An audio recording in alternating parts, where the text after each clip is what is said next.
I'm out here on the chain of lakes, which is, of course, just a wonderful set of bodies of water. We've got this great island in this small inlet that feeds out into the larger and then larger and larger bodies of water. Just a beautiful setting. And the reason we're here is for a house that complements its setting really well. This modernist house built in the early 1960s snuggles down into the hillside, really feels like a part of its setting. And you'll see when we talk to the seller that they got here for exactly that reason. They fell in love with the house and the way it fits its setting. So let's go on in and meet one of them. This is Michael Ditlove, the seller of the house. And Michael, I've got to tell you, I'm already smitten with your home. I know you've been in love with it for quite a while.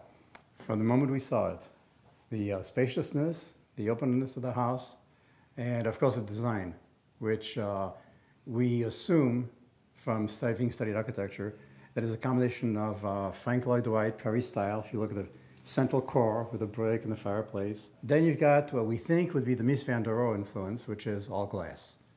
Mies is a proponent of you should live outside. Are you familiar with the Farnsworth house, by the way? Yes. That's a perfect example. Live in nature. And it feels as if you do here. What's nice is in these three rooms, we really do, I mean, not only do they open out to the surroundings, but we've got the wood and the earth and brick that really sort of connect us to the ground.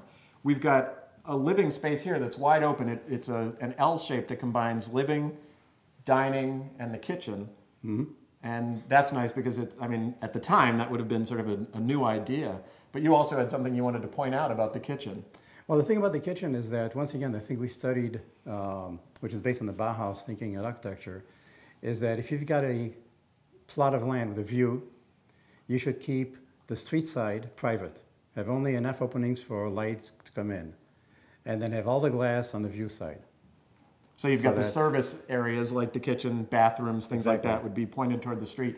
And from the outside, we see the front of the house is somewhat inscrutable. It's very different from this the front classy is sort of rear. Plain and right. But then when you look at the back, it's a whole different world. You see what the point is of doing that, right? That's true. Now up here you have two bedrooms. One is smaller. The larger one is the master, and that takes part in this view. It looks right out on the balcony, and you can actually go out on the balcony from the bedroom, as well as from this room, as well as from the porch behind you. For more of that indoor-outdoor feeling you were talking about.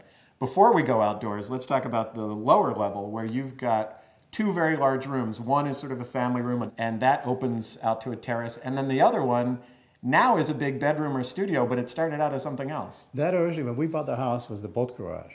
That was a place to pull in your boat? Right. Oh, that's great. It had a garage door, which we took out and put in the glass sliding doors, and then we finished the whole room.